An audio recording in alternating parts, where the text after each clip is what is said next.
목문의 성도 여러분 안녕하세요. 안녕하십니까.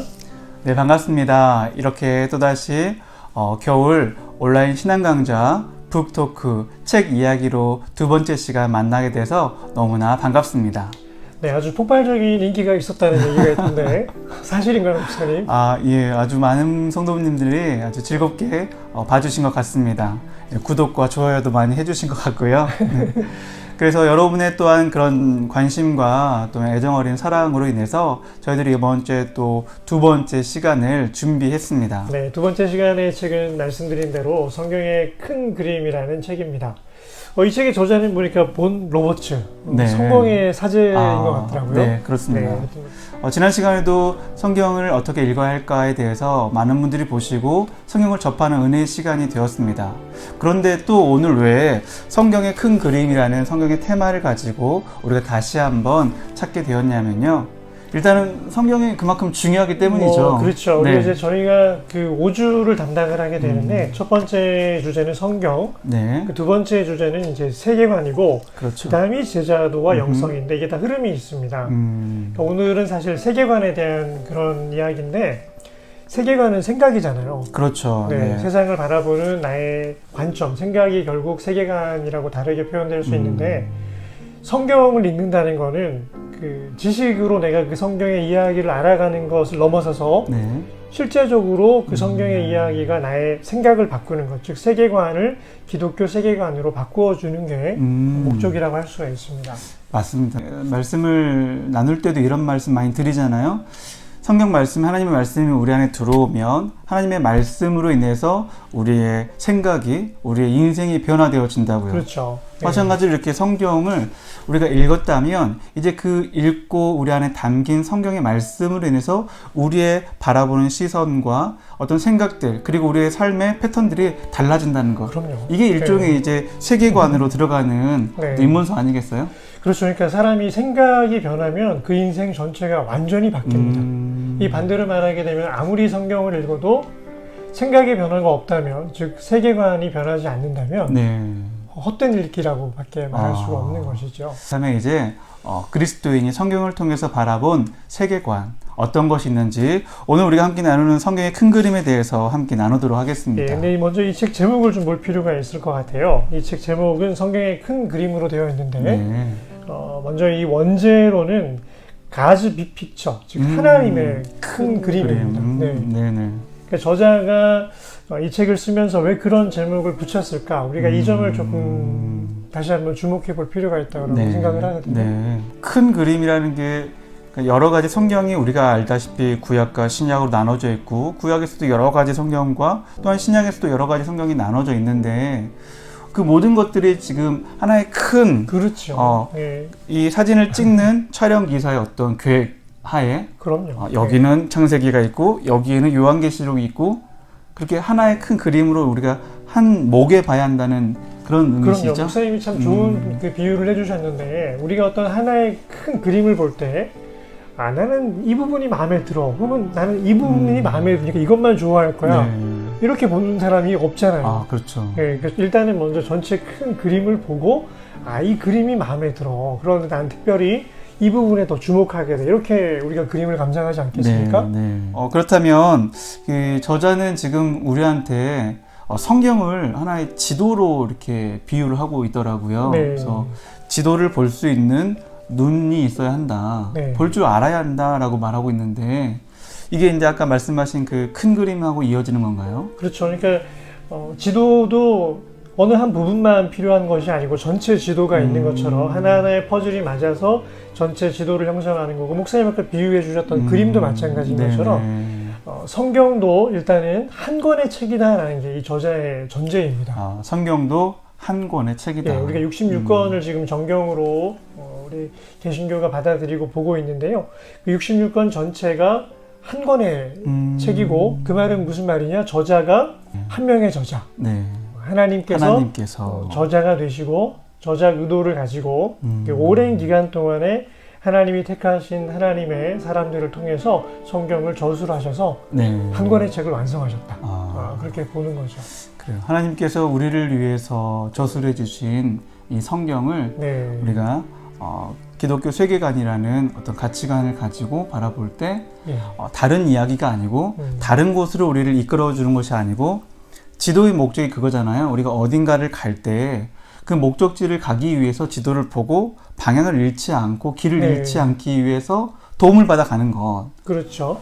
예. 마찬가지로 이 성경을 통해서 하나님께서 천국 백성이었던 우리를 하나님의 나라로 인도하시기 위해서 우리에게 주시고 이 성경을 우리가 바라보면서 하나님의 나라로 가는 것, 네. 지도로 활용하는 것, 이럴 수 있겠네요. 그렇죠. 그러니까 나누어져 있는 그 여러 가지 성경의 이야기들을 묶을 수 있는, 꿰을 수 있는 본질적인 주제가 있는데 네. 그걸 하나님의 나라. 네. 그래서 지난번에 규장에서 이 책이 나왔을 때 제목을 하나님 나라 관점으로 성경 꿰뚫기. 그러니까 그 제목은 이제 한국 출판사에서 번역을 그렇게 한 건데 저는 참 제목을 잘 붙인 것 같아요. 그러니까 성경이 이렇게 66권이 있으면 하나님 나라 관점으로 66권을 하나님 나라 이렇게 해서 쫙 꿰어보는.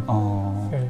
그러면 이렇게도 이해할 수 있을까요? 네. 보통 어떤 책들은 이렇게 앞에서부터 차근차근 읽어야 우리가 그 책의 주제라든지 큰 네. 스토리를 이해할 수 있잖아요. 그렇죠. 근데 성경이 모든 것들이 다 한 저자가 한 목적을 가지고 이렇게 다 하나님 나라라는 어떤 꿰뚫은 주제를 가지고 썼다면 어느 부분을 봐도 우리가 동일하게 그 방향을 바라볼 수 있게 되는 그렇죠. 건가요? 그러니까 어느 부분을 보더라도 하나님 나라의 관점으로 네. 그 책을 보게 되면 하나님 나라 이야기가 보이는 거죠.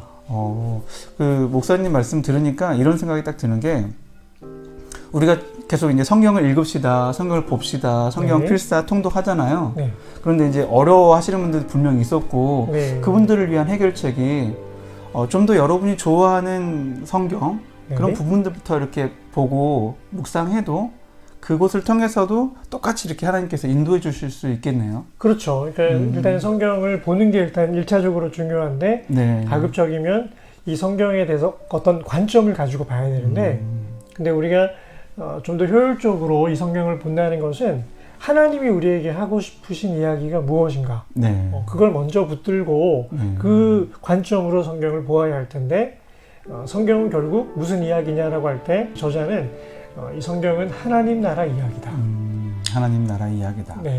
그래요. 그러면 이제 조금 더 세부적으로 우리가 이 책에 아까 말씀해 주신 것처럼 몇 가지 단락으로 구분되어 있다고 하셨는데 네. 그 단락에 대한 내용들을 우리가 하나씩 짚어보고 이야기를 나누도록 하겠습니다. 네, 좋습니다. 최 목사님 그러면 네. 이 책은 하나님의 나라를 무엇라고 말씀해 주고 있나요? 그렇죠. 우리가 하나님 나라면 뭐 하나님이 다스리시는 나라 이렇게 쉽게 이야기할 수 있겠는데요. 특별히 저자는 이 그레이엄 골즈워디라고 하는 학자의 그런 정의를 그대로 가져와서 쓰고 있습니다. 그레이엄 골즈워디는 하나님 나라에 대한 여러 가지 이야기들을 잘 저술해 준 대표 저자 중에 한 명인데 복음과 하나님의 나라 그 책도 성서 유니온에서 출간된 책이고 또 추천할 만한 그런 책인데요. 그 그레이엄 골즈워디가 이 하나님의 나라는 세 가지의 포인트를 짚어서 이야기를 하는데 먼저는 하나님의 처소의 개념을 등장을 시킵니다. 그리고 두 번째는 하나님의 다스림과 복, 그리고 그걸 누리는 하나님의 백성. 이렇게 이걸 좀 연결해서 이야기하게 되면 하나님의 처소에서 하나님의 다스림과 복을 누리는 하나님의 백성. 이것을 하나님의 나라로 지금 이야기합니다. 하나님의 나라는 하나님의 나라 그 장소에서 하나님이 다스려 주시고 그렇죠. 그리고 하나님의 다스림으로 인해서 복을 받는. 네, 저는 맞습니다. 에덴 동산이 딱 떠오르는데요. 그렇죠. 자, 그럼 여기서 퀴즈. 우리 저기 아마 사회 시간에 배우셨을까요? 나라의 3요소. 혹시 기억나십니까? 나라의 3요소. 네. 국토, 국민, 주권. 우리에게 그렇죠. 다 말씀하시는데 그러니까 제가 지금 기억에 남는 거는 국민, 영토, 주권. 이게 아마 시험 문제에 나왔던 그 표현인 것 같아요. 우리가 일반적으로 그냥 나라를 이루는 3요소를 이야기할 때도 일단 국민이 있어야 되고요. 그 국민이 살 수 있는 영토가 있어야 되고 그리고 주권이 있어야 되는데 그렇죠. 지금 이제 이 하나님의 나라에서는 주권은 당연히 하나님께 있는 것이고 그리고 영토는 에덴 동산이었다가 또 이 땅이었다가 다시 우리가 경험하게 될 새 예루살렘 이런 형태로 변화하게 되고 그리고 결국 우리는 누구냐? 하나님의 백성으로 이 하나님의 영토에서 하나님의 다스림을 받는 이 형태가 하나님의 나라라고 할 수 있습니다. 네. 다시 한번 정리하면 네. 하나님의 처소에서 하나님의 다스림과 복을 누리는 하나님의 백성. 네. 뭐 이렇게 하나님의 나라를 이 세 가지가 균형을 잘 잡아야 할 것 같아요. 그렇죠. 네. 요즘에는 이렇게 장소에만 네. 집중하는 사람들, 우리가 천국에 가야 된다라고 하니까 네. 천국에만 집중하는데 실은 천국이라는 곳이 하나님께서 다스리시는 곳이 천국이고 그렇죠. 하나님의 백성이 네. 거기에 거하는 곳이 천국인데 우리가 어디 간다고 해서 거기에 천국이 되는 것이 아닌데 너무 우리가 하나의 장소에만 집중하는 경향이 있지 않나라는 생각이 드네요. 좋은 말씀 해주셨는데 정말 균형이 필요한데 우리가 이 땅과 저 하늘의 균형이 필요하고 네네. 또 그리고 더욱더 우선순위로 본다면 장소의 개념보다는 하나님의 주권, 그렇죠. 하나님의 다스림. 우리가 뭐 찬송 가운데도 주 예수와 동행하니 그 어디나 하늘나라. 하늘나라. 이 성경 전체 이야기는 창조 이야기에서부터 완성되어지는 이야기까지 창조, 타락, 구속, 회복, 완성 이렇게 보는 게 기독교 세계관의 큰 틀인데 네네. 저자는 지금 이 5가지의 주제를 8개의 틀로 나누어 놓고 있습니다. 지금 우리 최 목사님께서 말씀해 주신 것처럼 이 성경을 통해서 우리가 하나님의 나라를 바라볼 수 있다라는 거예요. 이게 네. 이제 기독교적인 세계관이고 이걸 바라봤더니 첫 번째 보이는 게 창조였다는 거고 그렇죠. 그리고 좀 더 다가가서 보니까 타락이 보이고 네. 타락에서 또 걱정하고 염려했더니 하나님의 구속 사역이 보이시고 더 나아가서 회복이 보이고 네. 회복 끝에 마지막에 완성. 그러니까 우리 예전에 드라마가 이렇게 기승전결이 있듯이 그렇죠. 이 기독교의 세계관으로 성경을 바라보면서 하나님 나라를 볼 때 기승전결이 이렇게 보인다는 의미인 것 같아요. 그러니까 지금 사실 성경이 창세기에서 시작해서 요한계시록으로 네. 끝나는데 그 흐름 자체가 창조, 타락, 구속, 회복, 완성 이렇게 가고 있다는 거죠. 네네. 그러면 우리 뭐 크게 좀 몇 부분 나눠가지고 한번 이야기를 좀 했으면 좋겠습니다. 그러시죠. 먼저 첫 번째로는 이제 네. 하나님 나라의 패턴에 대해서 이야기해주고 있어요. 네, 일단 지금 저자가 여기서 말하고 있는 패턴은 하나님의 나라의 원형이 무엇인가에 대한 이야기부터 네네. 시작을 하거든요. 우리가 패턴으로 정해진 그 모양이 무엇인가, 근데 지금 그 처음의 패턴, 그게 무엇인가라고 했을 때 우리 아까 나라의 3요소를 이야기했던 것처럼 이 에덴 동산에서 하나님의 지극한 사랑의 다스리심을 받는 하나님의 백성으로서의 아담과 하와, 이게 원래의 패턴인데 하나님이 만드신 그렇죠. 이 패턴이 어떻게 이제 변해가는가 요거를 이제 보여주고 있는데요. 제가 이 책에서 좀 먼저 추천을 드리고 싶은 것은 여러분 보세요. 이 책의 장을 넘기게 되면 이렇게 붙어있는 핑크색의 종이가 있습니다. 이게 그냥 이렇게 그냥 있는 게 아니고 여러분들 이걸 펼쳐보시게 되면 이 안에는 그림이 있어요. 그러니까 이 그림만 잘 이해하시면 8개의 흐름을 다 이해하실 수가 있습니다. 두 번째는 이제 무너진 하나님의 나라죠. 요거는 뭐 다들 아실 것 같아요. 죄로 인해서 무너진. 많은 분들이 타락하면 별로 이렇게 관심이 없기도 하더라고요. 그런데 이 타락이란 주제를 왜 이해를 해야 하냐면요. 우리는 타락을 이해하지 못할 때는 하나님을 자꾸 원망하게 돼요. 저도 이제 신앙생활하면서 아니 하나님이 만드셨는데 왜 이 모양이에요. 때로는 악한 범죄를 보거나 너무 굶주림에 시달리는 분들을 보거나 자연재해가 우리를 덮치거나 할 때 사실 이 코로나 하나만 보더라도 우리는 그렇죠. 하나님이 만들고 하나님이 다스리시는 세상이라면 어떻게 이럴 수가 있습니까? 하나님을 원망할 수가 있는데 타락을 이해하면 하나님이 이렇게 의도하신 것이 아니고 우리 인간이 만들어낸 결과물이구나 이렇게 이해가 되는 거죠. 저는 이제 그 부분을 하나님과의 멀어짐이라고 표현하거든요.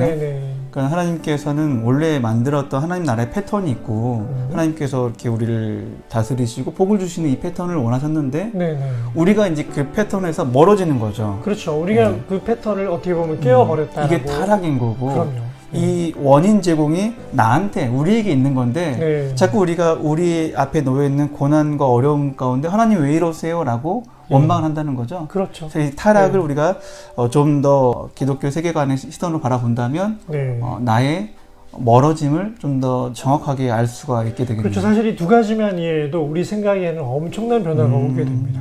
세 번째는 이제 약속된 하나님의 나라를 얘기하고 있어요. 네, 그래서 지금 보게 되면 이제 그 3번째 주제부터 6번째까지의 주제가 구속이라는 네, 개념으로 테마로 할 수 볼 수가 있겠네요. 있거든요. 하나님이 우리를 구속하신다라는 것은 다시 사신다라는 개념이에요. 네. 그러니까 우리가 하나님으로부터 멀어졌기 때문에 다시 사야 되는데 마치 내가 소중한 물건을 만들었는데 이걸 잃어버린 것과 같은 거죠. 근데 원래 내 거였는데도 값을 지불해야 한다면 하나님은 그걸 지불하고 다시 사시겠다는 거예요. 이 세 가지의 테마만 우리가 깊게 묵상해도 참 은혜가 될 것 같습니다. 아, 그럼요. 예.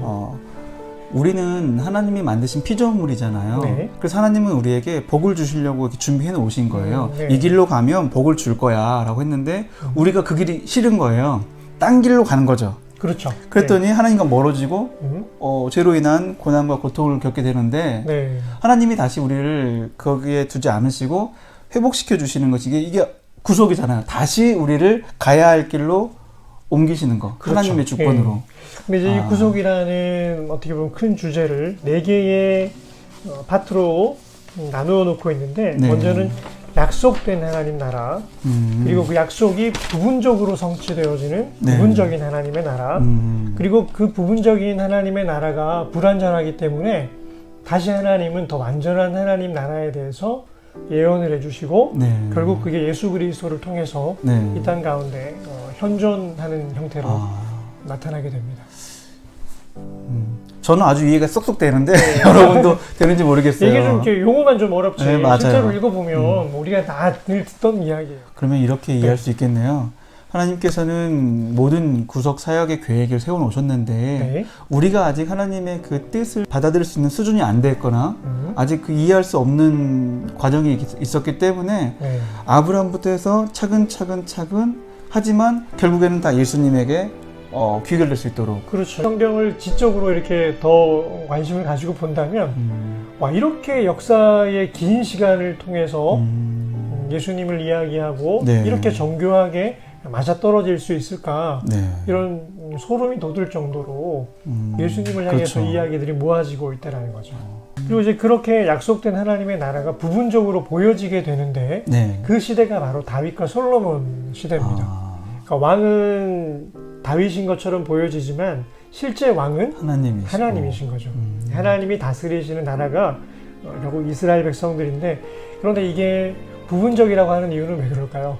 아무래도 이제 다윗 왕이 네. 하나님을 이렇게 사랑하고 섬겼지만 때로는 또 죄 가운데 그렇죠. 넘어지기도 하고 맞습니다. 이로 인해서 네. 이스라엘 민족들이 고난을 당했던 거. 네. 그러니까 하나님이 다스리시면 그럴 수가 없는 거잖아요. 완전한 거니까. 그렇죠. 그나마 제일 괜찮은 왕이라고 우리가 이렇게 그렇죠. 모델로 제시하는 다윗 왕조차도 허물이 있다라는 것은 나머지 왕들은 더 많은 문제가 있다는 거죠. 저는 이 말씀을 들으면서 지금 현재를 살아가는 우리들 가운데 특별히 또 한국 교회 가운데서도 이렇게 나름 훌륭하거나 아니면 많이 알거나 잘 가르치는 분들이 나름의 하나님의 나라를 이룬다라고 하지만 그게 온전할 수가 없다는 것 같아요. 그렇죠. 다윗 왕도 부분적이었다는 거예요. 네, 잠깐 하나님의 그 부분을 이해를 해야지. 나라의 맛을 보여준 건데 맞아요. 지금 어디가 아주 뜨겁고 대단해도요. 그게 온전해질 수가 없다는 거잖아요. 우리가 교회 생활 하시면서 상처받는 경우가 너무 기대가 클 때. 근데 맞아요. 그 기대는 하나님 자체에 대한 기대보다는 사람에 대한 그렇죠. 기대가 클 때. 아무리 좋은 곳이라 할지라도 부분적인 하나님 나라의 네. 그 모습을 보여주는 것이죠. 그렇죠. 그러니까 우리가 이 부분적으로 이루어진다는 것을 이해하는 것만으로도 우리의 마음에 아주 갑자기 은혜가 됐어요. 네. 안전장치가 생긴다고 하는 표현이 좀 맞을 네. 것 같은데요. 예, 그래서 그 부분적으로 이루어지는 하나님 나라의 한계를 보여주시면서 다섯 번째 예언된 하나님 나라의 개념이 나오는 거죠. 네. 하나님은 이스라엘 나라 자체를 하나님 나라의 궁극적 모델로 제시하신 것이 아니고 오히려 인간의 한계도 보여주시면서 결국 누가 와야 되는지 이 한계로는 안 되기 때문에 누가 와야 되는지를 예언을 해주시는데 메시아가? 그분이 누구? 그렇죠. 예수 그리스도. 네, 그러니까 이스라엘 백성들은 계속해서 들었던 선지자들의 음성이 뭐냐면 너희들에게 메시아가 올 것이다. 네. 모세 이상의 선지자의 능력을 가지고 다윗 이상의 왕권을 가지고 진정한 제사장의 능력까지 함께 해가는 이 선지자와 왕과 또 제사장의 원래의 모습인 메시아가 올 것이다. 그러니까 이들이 부분적인 경험했던 하나님 부분적인 나라를 그 실망은 완성시킬 수 그렇죠. 있는. 네, 그 실망감은 메시아에 대한 기대감으로 변화되게 되는 거죠. 네. 그렇다면 이제 다음 현존하는 하나님의 나라는 네. 우리가 하나님께서 그 왕이 되셔서 이끌어 가신다는 의미인가요? 그렇죠. 그러니까 실제로 우리 가운데 궁극적인 왕이신 예수님이 진짜 오셨죠. 네. 그러니까 이건 정말 이 땅 가운데 통치자이신 예수 그리스도가 왕권을 가지고 오신 거니까 현존하는 하나님 나라인 거죠. 그 시대를 살았던 사람들은 네네. 엄청난 복을 누린 자들이다라고 표현할 수 있겠죠. 근데 저는 이제 이 책에서 예수님께서 작곡가이시면서 지휘자이시다라고 말씀하세요. 네. 이 말은 작곡가라는 것은 이 곡을 만든 사람이잖아요. 그렇죠. 내가 어떻게 연주가 되도록 만들었는데 네. 지휘자도 계신 거예요. 그러니까 이 연주를 직접 이 앞에서 이끌어 가신다는 거죠. 그렇죠. 주님이 우리에게 메시아로 오셨고 네. 다시 이제 하나님 나라로 가셨지만 여전히 우리 인생의 그리고 그리스도인들의 이 지휘자신 거예요. 그렇죠. 네. 그래서 주님의 인도하심을 따라서 우리가 계속 하나님의 나라로 가고 있다라는 생각이 들었습니다. 우리는 중요한 물음표가 생깁니다. 아니 근데 예수님이 네. 승천하고 가셨는데 네네. 이런 이제 난감한 물음표가 생기는 거죠. 그렇네요. 근데 예수님은 가시면서 뭐라고 하셨냐면 내가 가는 게 오히려 너희에게 더 유익하다. 네. 왜냐하면 내가 성령이 가야지. 그렇죠. 네. 성령께서 오시기 때문이다. 이 성령께서 오시는 개념부터가 사실은 이제 회복의 주제의 시작입니다. 네. 네. 저자는 지금 그 성령님이 다스리시는 지금의 이 시대를 선포된 하나님의 나라 이렇게 표현을 하고 있는 거죠. 그 선포되었다라는 자체는 뭐냐면 이미 너희에게는 성령께서 함께 하시기 때문에 너희는 하나님의 백성이고 그 성령을 의지할 때 하나님의 통치를 누리며 살아갈 수가 있다. 네. 이 모든 것들이 다 하나님의 나라로 연결되는 것 같아요. 네, 맞습니다. 이제 마지막에 완성된 하나님의 나라인데 네. 결국에는 주님이 다시 오실 것이고 그때 모든 것들이 다 회복되고 하나님의 그 모든 계획들이 완성될 것이다 라고 말하고 있죠. 네, 그래서 우리가 이 완성된 하나님의 나라의 개념을 이해하는 게 왜 또 중요하냐면 우리가 궁극적으로 살아가게 될 삶의 모습은 돈에 대한 염려나 세상 쾌락의 노예나 어떤 권력에 군림하는 모습이 아닌 거예요. 그것이 이제 완성된 하나님의 나라를 바라보는 그렇죠. 그리스도인들의 삶인 거죠. 우리가 천국 가면 주님과 함께 어떤 사랑을 나누며 살아갈까, 형제 자매들과 어떤 축제를 벌이며 살아갈까, 그런 기대가 우리 안에 충만할수록 비록 땅에 발을 딛고 있지만 땅에서도 그 하늘나라의 삶을 미리 살아가려고 하는 그런 모습들이 생겨나는 거죠.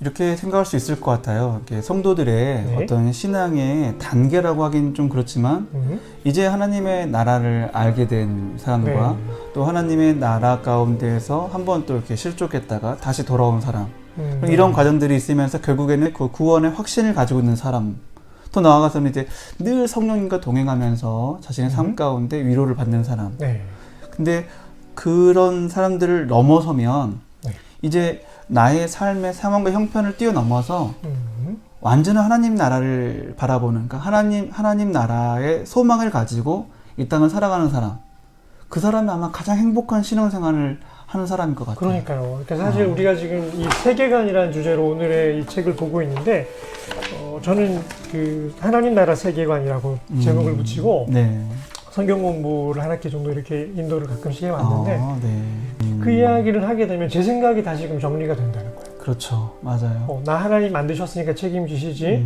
내가 비록 타락해서 문제가 있기도 하지만 다시 하나님께서 예수님의 보혈의 피로 나를 날마다 새롭게 하시고 성령님이 인도해 주시지 그리고 내가 궁극적으로 살아갈 삶의 모습은 이게 아니지 이렇게 생각을 계속해서 교정할 때 오늘을 살아가는 내 삶이 변하는 걸 제가 스스로 경험하게 되거든요. 맞습니다. 성경 공부의 가장 또 큰 유익점인 것 같기도 해요.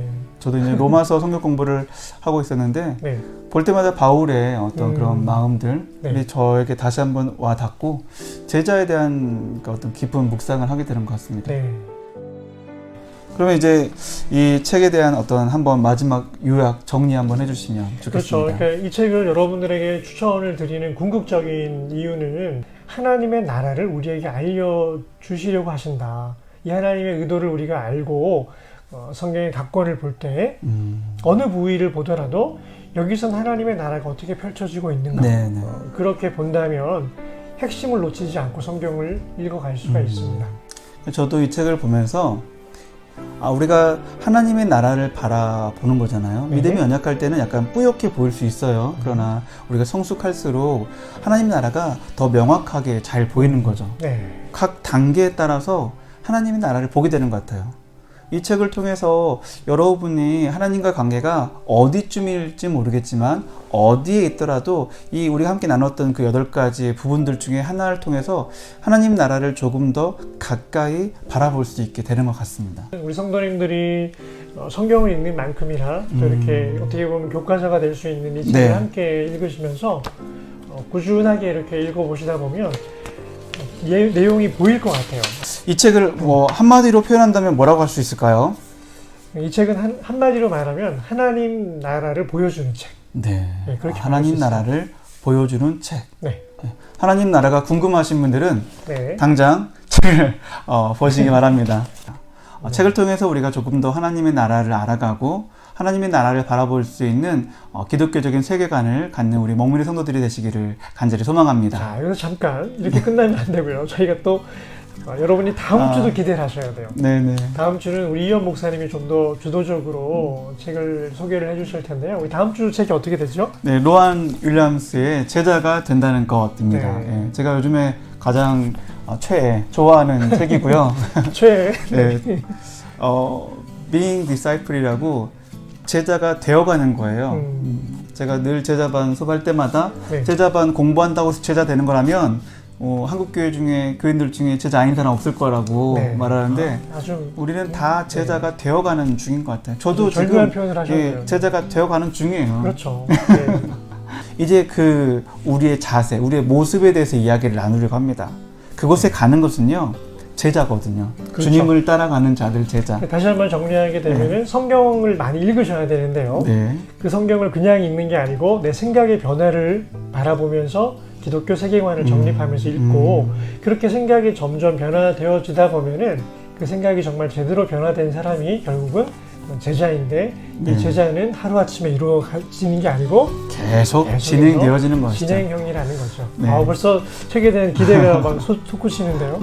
네, 감사합니다. 네, 고맙습니다. 여러분 코로나로 인해서 답답함이 있다면 성경을 펼치시기 바랍니다. 성경 네. 가운데 답이 있고요. 성경 안에 위로가 있고 성경이 우리의 마음을 주님의 그 기쁨으로 복으로 인도해 줄 줄로 믿습니다. 우리 네. 다음 시간에 또 함께 북토크 책 이야기로 만나겠습니다. 감사합니다. 감사합니다. 이건 너무 좋아.